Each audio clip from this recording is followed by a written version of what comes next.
Are you a mother or father that has children that is overstressed, overworked, and feel the anxiety is getting too hard for you? Are you a student in school? Are you a single bachelor looking to start your life off but don't know how to deal with adversity that comes to you? If so, this episode of the Pure Motivation Podcast is going to be great for you because we're going to teach you how to tackle your mindset and how to remember that attitude is everything.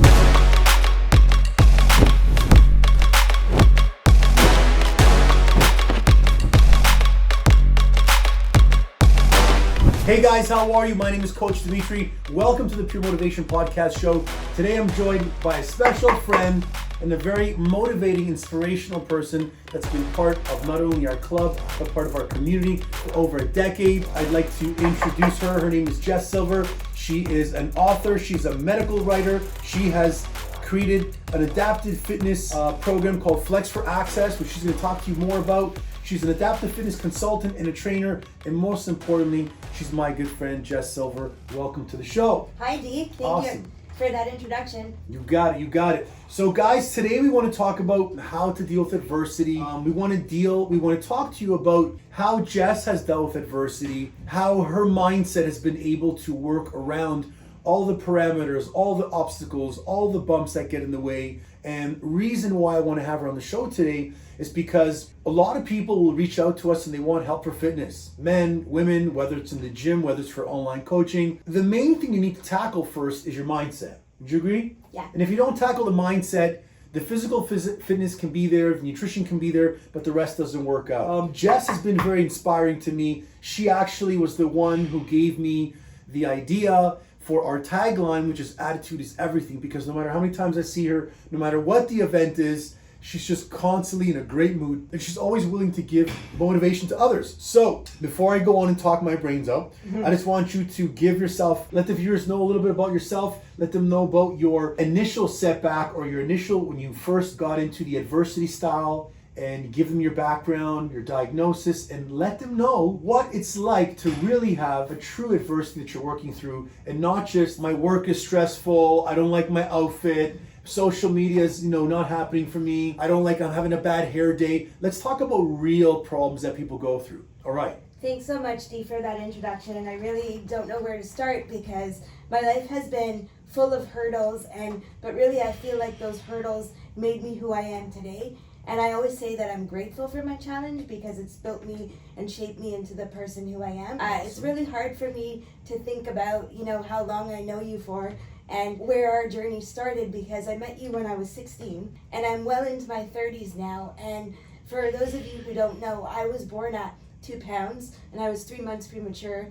And when I was born, my parents were given the diagnosis that I would have the diagnosis of cerebral palsy. Cerebral palsy is a neurological condition that has affected my ability to walk independently and affected my motor function, so walking and balance and coordination of movement. And also, when I was born, my parents didn't know if it would affect me cognitively and if I'd be able to speak, feed myself, communicate, or really do anything.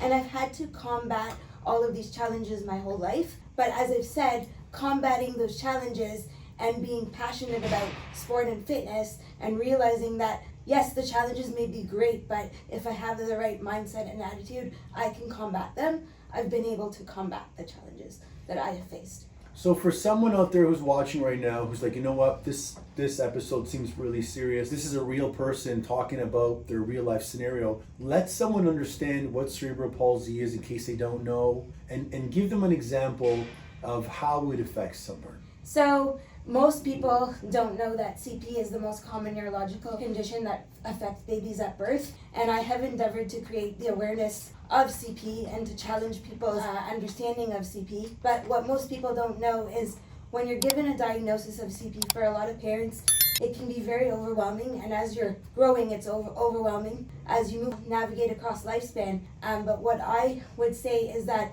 it has limited me physically and affected my ability to walk independently, but it's also given me my strength of character and ability to be very adaptable to circumstances and to have the will to survive and defy the odds. So some of the greatest challenges I have faced are learning how to even stand independently or with as limited assistance as possible, and being able to coordinate a movement such as, for example, stretching my arm out in a controlled manner, when most people maybe that are listening to this would take that for granted. 100%, and I want to build on that because the one thing I keep telling people every day, you're complaining about things that don't really matter. In the big scheme of things, your health is important. If you're able to protect your health and keep your health strong, your family's important. All the rest you can fix. You lost your job, you get a new job. You don't like the way you look, you lose weight, you work out, you diet, you get fit. Your kid didn't get into a certain school, you go apply to another school. But a lot of people don't even have the chance to start a fitness program because mentally they're weak. And no matter if I pay for a program for you or I give you nutrition counseling for free, if your mindset is not strong to overcome the adversity, you're gonna get stuck. I'm gonna rewind a few years back and I'm gonna say how I met this young lady. I started pure motivation in-home training in 2006 when I left Bally Total Fitness, the big box chains in Canada, and I was just doing in-home training. And I got a phone call one day as I'm driving, and a lady said, "Hey, I want to know if you're interested in working with someone that's got special need in terms of personal training." And I said, "Okay, can you tell me what the issue was?" And they told me there's cerebral palsy, there's a scoliosis, and the mother said that we've tried a bunch of different coaches, and no one wanted to take on working with their daughter. And I said, this is nuts. Like, a personal trainer, a coach, a fitness person should be looking at finding ways to help people in any fashion, whether it's with nutrition, whether it's physical training, whether it's mindset coaching, whether it's providing you something on the off days to go through. So I said, you know what? I'm gonna come out and meet you. I don't know if I can possibly do the perfect program, but I'm gonna come out and I'm gonna meet you guys for a few sessions, see how things are going. And that was like over a decade. My daughter's turning 17 this Saturday. That was like 17 years ago, right? Here we are. And now explain to them, since, because people may be like, well, okay, she's in a wheelchair, so how is she exercising? What is she doing? Give them a breakdown of from when you started, what you weren't able to do. Where I was and where you were and where you are now. Because I want people to understand that despite you have the adversity, despite you have the challenges, you still wake up in a good mood. You're getting married this year. You've got your life in order. And some people watching are waking up and they're pissing their day away because they're scrolling on social media, they're watching negative news, they're just engulfing themselves with so much negativity, and here you are, happy as can go, and if an average person had a quarter of the challenges you had, they'd fall apart. I'll tell you right now that they wouldn't, not to disrespect anybody, but I feel like majority of our population wouldn't be able to face and endure the challenges that I have faced. I'm not trying to elevate myself on a pedestal, but still develop the mindset and the passion that I have for fitness. And I wanted to say, to go back to Dimitri's point, and to say that if your mindset is not there and you don't develop a strong mindset and the strength of character, you could have every tool in the toolbox to have, the greatest program and train with the greatest coach and accomplish all the things. But if your mind is not there and it's not connected to your heart to guide you into what you want to do and to get better, you're not going to be able to pursue anything. And to give some of you perspective, into what I have dealt with when it comes to fitness and movement and where I am now. When I started training with Dimitri and his staff in home almost 17 years ago, I was having difficulty walking with assistance from one side of my room to the other, and I could not squat for the life of me with assistance. And fast forward to when I started training in the gym in 2009 with we went from your home and then we came to the studio. One of the most amazing trainers to ever be in the industry. Daniel Chiquino, we miss you. But we'll never forget what you taught me and value your friendship and your passion. But I was able to go from not being able to squat with a lot of assistance to being able to learn how to do a progression of squatting with a resistance band, then move to the TRX and squat independently, and then do single leg squats and do squats at the wall with a weighted sandbag. And then we also got creative. We got into doing movements with cables. Compound movements. First we started doing cable movements even though you were in the wheelchair, and then she started getting crazy on us saying, I want to start doing pull-ups. So we got her set up. Pull-ups are my favorite exercise, and I don't know if anyone can see these guns, but they come from doing all the pull-ups and back exercises that I do back and core in order to keep myself strong. I really focused on compound movements and resistance training in order to work on functional movements that I need for every day. Yeah, you gotta have a strong upper body. To be able to move, but also I want to continually focus on my balance and improve balance so that I be able to move, hopefully, from point A to B and work on transfers from my chair to another surface. Excellent, excellent. So if you're watching right now and you were able to get up, brush your teeth, go to the bathroom, go have breakfast, you're already 400 steps easier than what Jess has to deal with every day. So I don't want to hear another excuse of you again saying that you're having a bad day. You may be having a bad moment, maybe having a bad scenario, but you're not having a bad day. Because like my mom always told me, there's always going to be somebody worse than you and somebody better off than you. You're in the middle. Okay, so suck it up. Basically, she told me at 10 years old. So we're going to go into some of the nuggets of this podcast now. And the first one I want to talk about is, you told me adversity is defined by ourselves. I want you to tell people in the camera what that means, because that's pretty hardcore. I was really thinking about it yesterday in preparation for this podcast, and I think about it a lot, being an adaptive personal trainer and consultant, and through the work that I do every day, both from a mindfulness perspective, meditation perspective, and also through physical movement. And I always think that our adversity and our challenges are defined by ourselves, meaning that we all have circumstances and that are our personal circumstances. And then, yes, we all have the pressures that are externalized, right? There's intrinsic motivation and extrinsic motivation and factors that challenge us. But how you respond to those challenges and how you respond to your own circumstances is your choice. Dimitri has a tattoo on his arm that says happiness is a decision. And I have a tattoo on my arm that says defy. I had a choice from very early on in my life to throw in the towel, give up and say, I'm going to let my CP define me and I'm not going to get anywhere in life. And the clinical diagnoses that I was given, and then later at 12 years old being diagnosed with scoliosis, I could have just said, there's no purpose for me, but I didn't do that. I went to school, graduated from high school, then I went to university and I attained a master's degree, and I have a postgraduate degree in medical communications, and I became an entrepreneur and the founder of my nonprofit organization.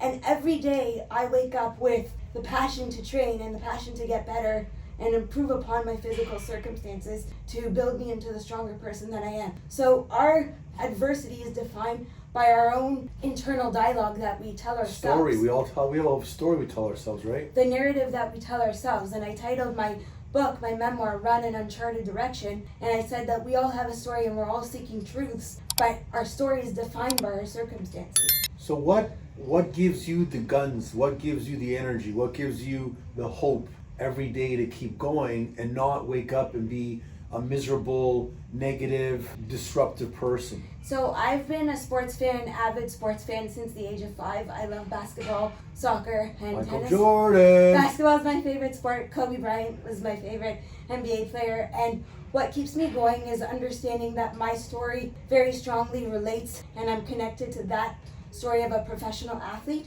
and individuals who, like yourself, are in the fitness industry and are continually invested in themselves to improve and inspire other people. And that's what keeps me going. Realizing... So that's visualization, man, at its core. Yeah, visualizing. If I want to visualize, one of my goals is to be able to do a barbell squat and be able to do a deadlift. And I think if I visualize it enough and I work hard enough to have the mechanics in place to be able to do it, hopefully one of these days I will be able to. That's some hardcore stuff. And some people who are watching right now, I hope you're paying attention, and I hope that when you shut this podcast off, one, you're going to hit like and subscribe, because we want to make sure you do that. But I really hope that you can understand from Jess's point of view that you have so much potential each and every day. Jess has so much potential each and every day. Someone that's in a little bit worse off scenario, again, needs to tell themselves, I have potential. Because the moment, the second, you tell yourself, you know what, this is just not working, I'm not happy, and I have a bad life, you start cultivating a negative spiral. And everything starts to spiral downwards. And something I wanted to say on this podcast, and I really wanted to share with all of Dimitri's members and the fitness industry as a whole, now being an adaptive fitness personal trainer, is that most people, when I say that I'm part of the fitness industry and my nonprofit organization focuses on facilitating opportunities for adaptive fitness and sport, they look at me up and down and sideways and they're like, how's that possible? You must be crazy. How do you train at the gym? I remember I had members when I was here, some of your members, not by any fault of their own, but saying, how could you be here? How could you train at a gym where you're the only one in a chair? And let me tell you, I could have chose not to walk into here, or if Dimitri and Francesca were different, they could have said, get out of here. We don't know how to work with you as somebody who's so complex. But I took it upon myself to want to be here, and I think that's the thing that sets us apart, is the desire and the motivation. And that comes from also realizing, I think, that you're going to have a ton of people who are naysayers and who are going to tell you can't do so many things. But at the end of the day, you have to get up and trust your own heart and your own passion and your own strength and say, pardon my language, but say, F it, I'm going to go and do whatever I know I can do. That's a very powerful topic there. And when you were talking about how do you deal with adversity, remember the key word that she said? Adversity is defined by the stories we tell ourselves. Number 2, I want you to help the viewers understand how to tap into inner motivation. And I know you said a key word before we started, which was dialogue, but how do they tap into stuff when they're 45 pounds overweight, 70 pounds overweight, they don't like their job, they don't like their look, their marriage is crumbling because they're not happy with their health, their sex life, their kids are looking at them like saying, what is this lifestyle? We're just a mess. How do they get over that? Well, what I would say, and I know that all of us have our challenges, and at different stages in life becomes more challenging. I'm realizing that when I was younger, having cerebral palsy, it may have been a little bit easier because my parents were more in the driver's seat, hearing from clinicians and hearing from professionals. And now that I'm an adult, I have to take control of that. But what I would say is, when you feel like you're spiraling downwards and you feel like it's really hard to do it on your own, then realize that you need the help, and you need people that are qualified, professionals like Dimitri in the fitness industry, for example, who are willing and able to help you. And if they extend their arm and they're willing and able to help you, take the help, but I'll have to tell you that you can't expect them to do the hand-holding. It has to come from you. You got to put in 51%. We got to put 49. If Dimitri told me, Jess, we have a phenomenal trainer and he'll create a program for you, and I said, okay, the trainer will do all the work with me, and then I'm not going to do anything on my off days, I would not be where I am right now. So key thing she said, which I took away, was take help. And I'm going to add on that because a lot of people, as they get older, their ego gets involved, their pride gets involved, and they don't want to get help. And one of the 3 A's that I call them of advancement of a human is going to be A, accept if you have a problem. Whether it's you're overweight, whether you smoke cigarettes, whether it's you have an amputation of a body part, accept that there's something that's happening. 1, get that out of the way. Number 2, acknowledge and tell yourself, can I do it by myself? She just mentioned, how do you get over your inner motivation? And you probably won't be able to. So, and it's okay. That's okay. It's okay. And if she was always going to pounce on herself and say, you know what, no, I'm going to do this on my own, I'm strong enough, all she'd be doing is pushing herself to the limit where she's exhausting herself. And I'd be hitting walls because I wouldn't be able to, develop the skills and build on the tactics, learn the tactics that I've had to manage my adversity. I'll share that I didn't know when I was younger, I struggled with breathing, deep breathing, and I had practitioners say to me, you need to breathe, to break. Is that from the CP, from being spastic? Something that I have spastic tone. Okay. And they said, oh, you have to breathe. But nobody told me what I have to do to breathe, how I have to build on those skills. Until I came into the gym and I met one of the trainers that used to work with Dimitri at PMF. We became very close friends, and then I started doing more research, and he started helping me tap into breathing, and now I put in so much work that I can actually get myself to an alpha state where I'm completely relaxed and able to breathe. So guys, getting help is one thing that you should not look away from. And a lot of the people that I meet, when I'm like, hey, welcome to the club, welcome to the studio, we give you a tour, we sit down, we ask you what your goals are, you tell us you're stuck, you tell us you don't know how to eat properly, you mention you need help with training, and then the minute we say, hey, you know what, it'd be good for you to work with a coach, people get their guard up. So that's a beautiful thing that she says, was how to tap into inner motivation. One, it's going to be dialogue, but two, it's take the help. Because if you take the help, you're going to advance. So you A, accept that there's a problem, B, acknowledge, can I do it by myself or not? And if it's no, hire a coach, hire someone to help you, a friend, and C, advance. Do something better. Take action. And if something's not working, or you're feeling like you're with a group of people, or you're with a trainer or strength and conditioning coach that you're really not gelling with, speak up and realize, Dimitri, who's the owner of PMF, say, can I work with another trainer? Yeah, because be vocal. we're just not aligning. I went through that with him in the past, and I went through that with lots of physiotherapists. I, for example, had a physiotherapist come to me when I was younger, and I said I have a goal of transferring. I'll never forget this. It was negative energy again that was projected onto me, but I accepted it in a different way. When I told her that my goal was to learn to transfer, and she was... What's transfer? Transferring from my chair, sorry for those of you who don't know, transferring from my chair to the couch or to another chair. Yep. Not to be in my chair all the time, or to the toilet, for example. I was with her for only 5 sessions, and she says to me, oh, you're never going to learn how to do this, so you should just give up. If I would have tapped into that energy and listened to that and quit, then, there would be no point. You'd be losing out in your life. To continue doing what I do. So the important thing is to find people who build you up, who support you in your goals. Great, I like that. It's not only important to get help, but to get the right help and be vocal. So make sure you took those nuggets. If it's okay to hire a coach, but if you notice after the first month they're being too aggressive with you and you're not feeling the love, it's your responsibility to speak up. And it's your responsibility to say, hey, I know I hired you for this purpose of A, B, and C, but right now I'm feeling uncomfortable. I want to tell you so we can open this up and we can fix this. If not, there's going to be a problem. And also a relationship that one has with their trainer, strength and conditioning coach, if you stick with it and you're committed to it, as I have been for over a decade. I've been training at a high performance functional fitness level, thanks to Dimitri, for over 12 years, engaged in movement-based therapy my whole life. But what I want to say is, as you build that relationship with your coach, they become such close friends with you, or such a close support system to you, that ultimately they're not just your trainer or your coach. They, in a way, become your therapist almost, because you're there with them. Support, you spend man. so much time and you talk about so many things, and you go through adversity as you're learning movements. So you really have to have a solid relationship. And I've been blessed to build those relationships and to sustain them over the years. Amen to that. I want to move now to fitness and sport, and you are like a gym rat. Yes.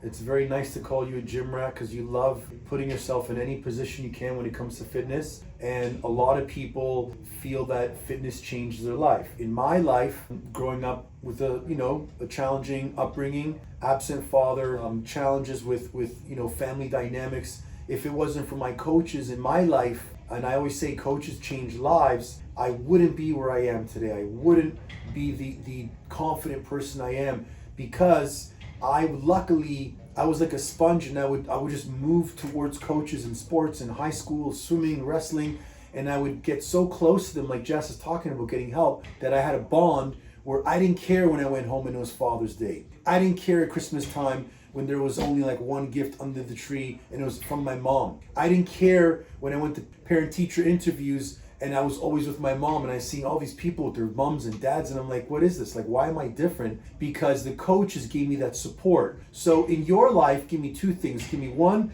how fitness and sport has helped your lifestyle, and then you let these guys know how it can help theirs in case they're not starting. It's been everything for me. I always say, this might sound cliche, but as you said before we started the podcast, fitness and sport have been my life. They are my life, and they've saved my life. They've allowed me to come into who I am. It actually helped you build your business based on sport. We were talking about, all of the adversity that I faced. I wasn't expected to be here and to survive, and to speak and to eat and to function like a quote-unquote normal person, whatever that means. And because of my passion for sport, as I mentioned, looking up to athletes like Kobe Bryant, who I forever looked up to, and Michael Jordan, and tennis players like Novak Djokovic, who really take the mindfulness meditation to another level, that really showed me that I could do the same. And I always say, I wear Jordans. I have to try to say this without getting emotional. I wear Jordans because I feel like when I wear those shoes,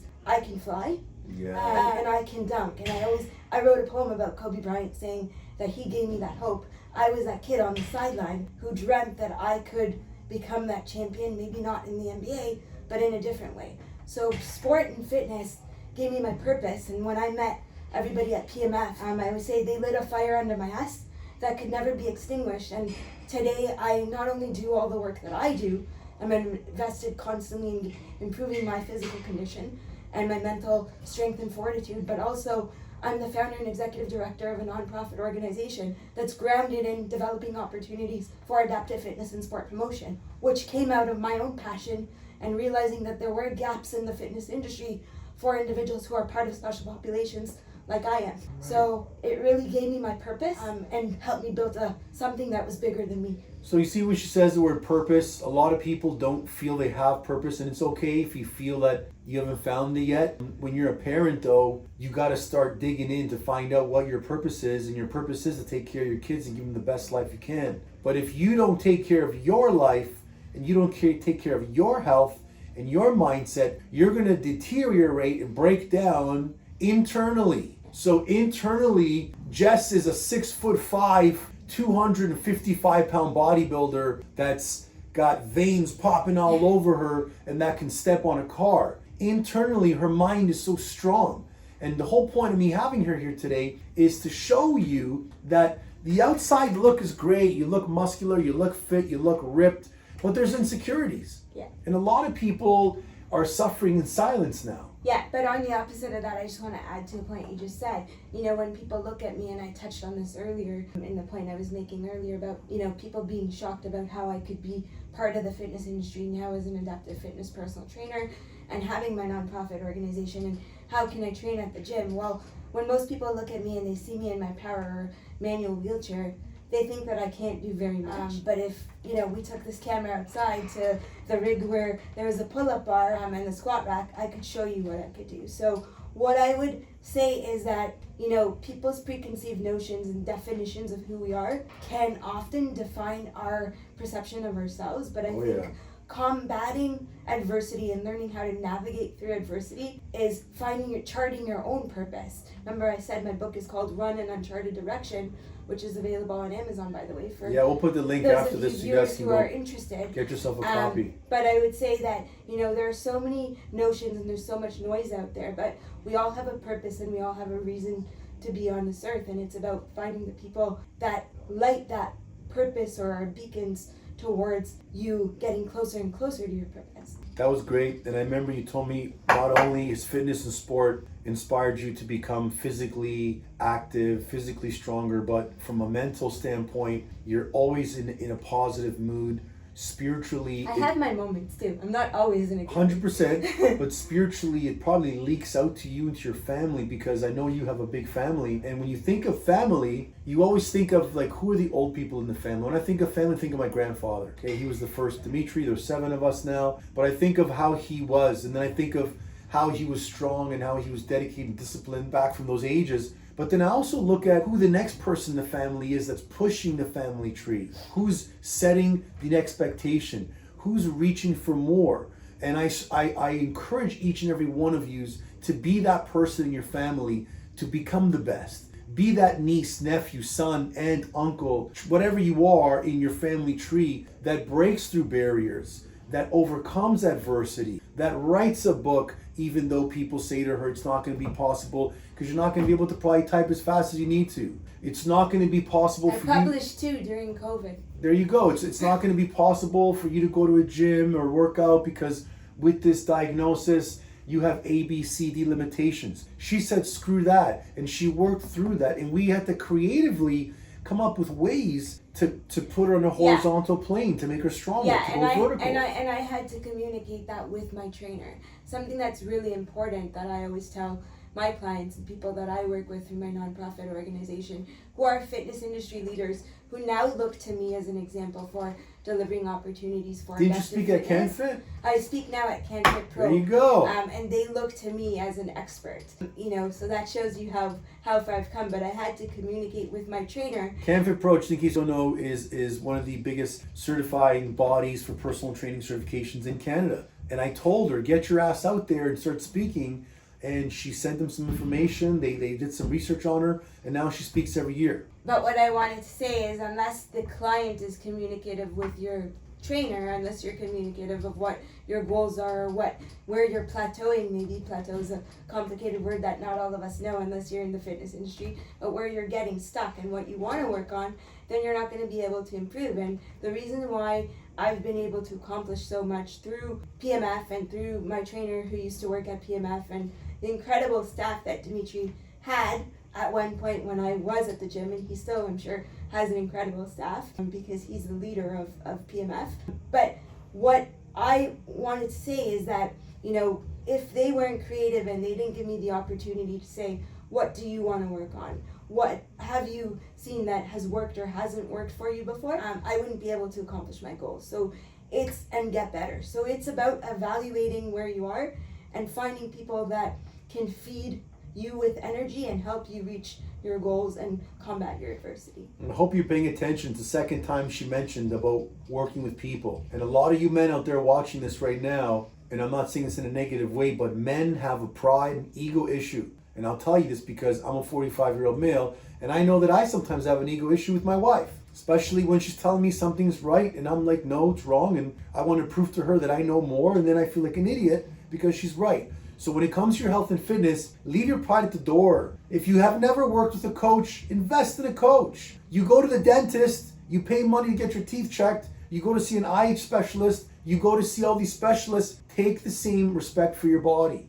Now, I want to bring down into a curve of our last 2 points of the podcast. We're talking to parents right now. We're talking to moms and dads. We're talking to moms and dads with kids. How should they deal with adversity when they're dealing with a child or someone in their family that does have a special need or does have some kind of physical limitation, disability, something? So this is something that I get asked now as a mentor to parents, not even to the youth and to kids and to adults who have the same diagnosis as me, but many parents who say, Jess, the work that you're doing with Flex for Access, our nonprofit organization, is so amazing and so instrumental for individuals who have physical disabilities or acquired injuries.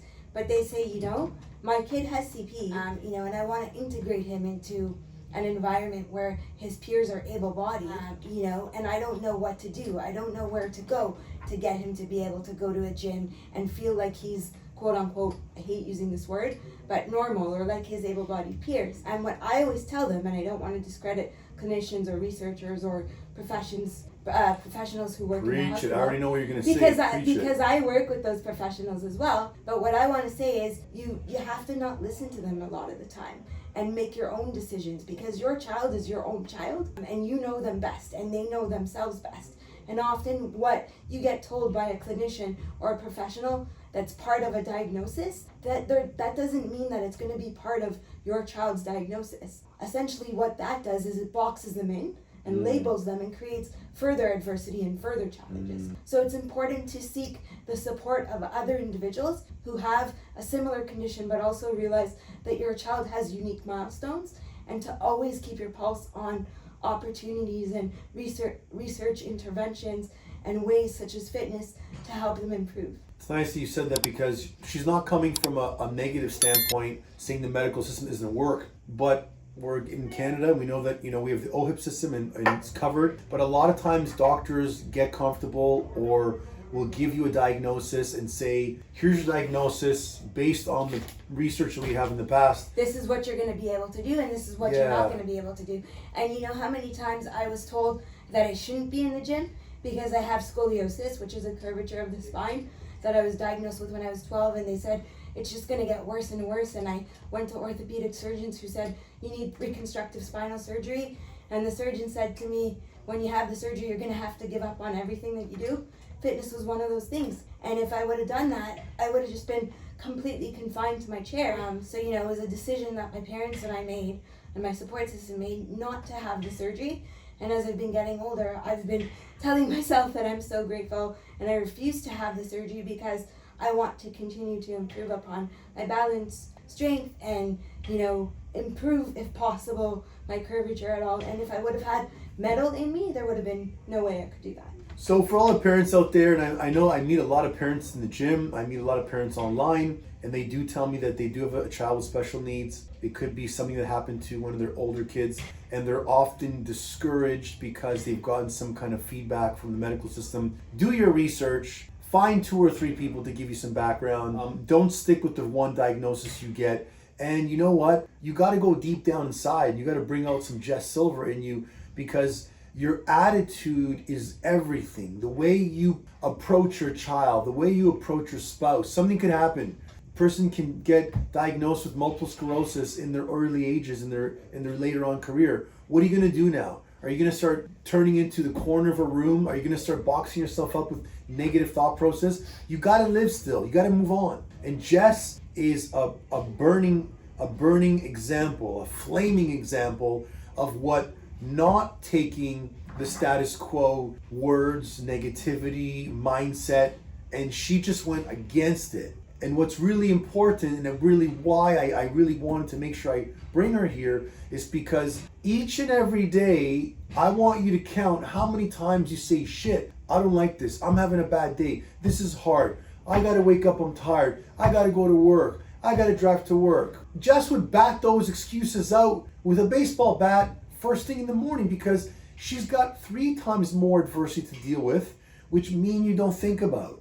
So remember, whenever you think you're in a position where you're stuck, feel bad for yourself, don't, because turn around and look at your imaginary shoulders. You know what? There's someone else in a more challenging position. I was just going to say. And someone in a better one ahead of you. Yeah, I was going to say that it's all relative. And, you know, when Dimitri asked me or somebody else asked me, what is adversity for you? Well, I can start, and I don't want to have, turn this conversation into a negative one or call the pity party, because Dimitri knows I never do that. What I can say is that, the adversity I face is I can't even go to the bathroom independently. When I wake up in the morning, sorry to say, but if I need to go to the bathroom, I need to call somebody for help. And the reason why I'm so motivated and passionate about training every single day, sometimes I do it twice a day or at 9:30 at night, when sometimes my mind really doesn't maybe even want to be doing it, but I push myself to do it, is to be able to come close to getting out of bed, to be able to do those things independently that a lot of you take for granted. So that's, some of my adversity that I face, but I don't allow it to stop me, and I continually push myself further and further. Tell me how. I know it's hard to explain, but how do you switch the shift? Because this morning I woke up and I had some issues in my life, and then I'm thinking, oh shit, Jess is coming at 3 o'clock. I better smarten up and I better level up as a man. I honestly, is it a dialogue? It's hard for me to answer that. I just, in my heart, I know that I want to do so much. I'm a type A personality, and I just don't quit. And maybe that has to do with, maybe being born 3 months premature in an incubator, and, my family thinking I was going to die. Because when I was born, CP occurs when you don't have enough oxygen going to your brain. Maybe it has something to do with that. But I have an endless amount of drive. Oftentimes I feel like it sometimes, is close to getting extinguished. But I tell myself that if I want to show up for myself, and now I'm getting married in May for my fiance, who's soon to be my husband, and other people in my family, and be an example for my niece, I have to do it. Good for you, man. God bless you. Hashem bless you. Thank you. Guys, I want Jess, tell the viewers about your book. Obviously, I'm going to put a link in the show notes underneath this. Tell them about Flex for Access and the events you've done. We'll get in that into Flex for Access in part 2, hopefully, of this podcast. But give them a little sneak peek of why you're doing it and what it's about. So first of all, I published my memoir called Run an Uncharted Direction in 2020, right at the start of COVID. And that came out of my passion for writing. I've been a writer since I was 6 years old. And I did my master's program in creative writing. And my thesis project was to write a book. And I knew that I wanted to do it, even though my professor told me when I was in the program that I should focus on writing short stories. I stuck with my vision again and what was in my heart, and I really wanted to publish my book to tell people, share my story, and also tell people that you're not defined by your circumstances and by adversity, but it actually gives you an edge. And that's something that I wanted to share in the podcast today, is that our adversity, because we're all unique, gives us an edge. Nice. When we're, compared to other people. We are different and we're unique. So your adversity builds and gives you your edge. So Run an Uncharted Direction tells my story, and it captures fitness and sport as a metaphor for my life. The PMF is also mentioned, and my former trainer from the gym and another trainer who used to work here is also mentioned in the book, and Dimitri and Francesca are mentioned of course as well. And it's meant to allow people to redefine their purpose and find their own purpose.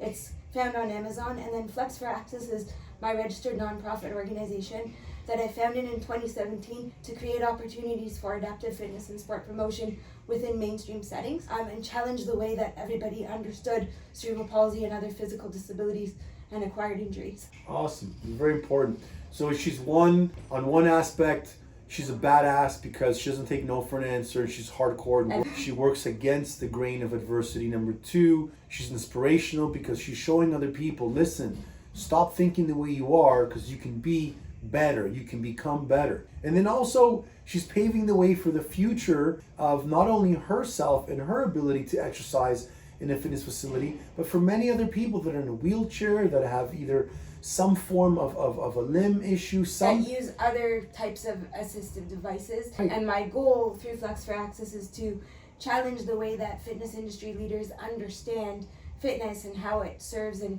changes the lives of individuals who are part of special populations. Yeah, because they can't look at it like, oh, you know what, we kind of don't want to have this demographic because we don't know how to deal with it. If you don't know how to deal with it, then pay attention and learn. Or they look at it as a liability. Right. One, fitness industry leaders look at it as a liability, or they look at it as there isn't a large return on investment because it's such a small percentage of the demographic. Well, I have news for you.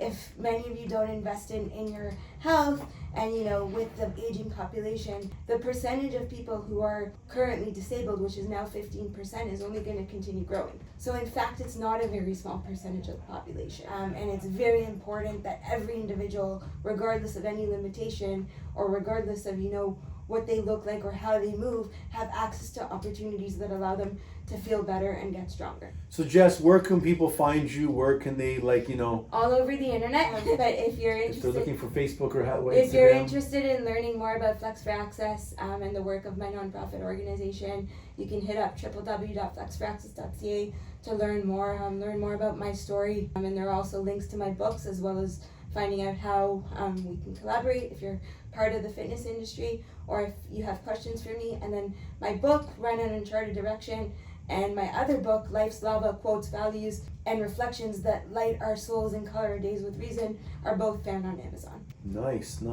So for all of you guys who own companies and who are looking for putting contributions, donations, supporting a charity this year, I'm going to put the link as well in the show notes so you can put your money to something valuable and something that's going to have meaning and that's going to assist people in a population that require it a little bit more than the other charities that are being donated to. Jess, it was a pleasure as always. Thank you. Love having you on our show. Thank you for having me. We'll have you again. I'm hoping that you're leaving with some nuggets of learning how to deal with adversity. I think you should learn to understand that we're all going to have adversity, like Jess said. And adversity is something Yes. that's healthy and builds character and makes us stronger. I love how you ended with that, because people forget that adversity is helpful when you're having a rough month because things are challenging you. God's putting challenges in your place to test whether you believe in Him and whether you want to make sure that you believe in yourself. And it helps you understand how you got through one particular circumstance that was challenging to be able to build on the habits of them, to tap into understanding why you should adopt a fitness program to be able to combat whatever circumstances in your life are challenging. That's it. So guys, remember one thing. Your attitude is everything. You can make a change at any given point in your life by flipping that mental switch and saying, today's the day I move forward. Today's the day I finish watching this episode, and that young lady, Jess Silver, inspired me because she's come from an adverse background. She's built herself up. She's a professional. She's has her books written. She started a nonprofit organization. She's getting married this year. She's showing everyone on the planet that nothing is going to define her or her future lifestyle. I hope you enjoyed this episode. I hope you can take some of the information we've given you to heart. And I hope that you break through all the barriers that you see in your life right now. And remember that if Jess can do it, you can do it. Thanks, everyone. Thanks for listening. Stay strong and flexing. Boom, you got it. Stay strong, stay flexing. Attitude is everything. My attitude is everything. My name is Coach Dimitri. This is Jess Silver. We had a great time. We'll catch you on the next one. Peace. Thank you.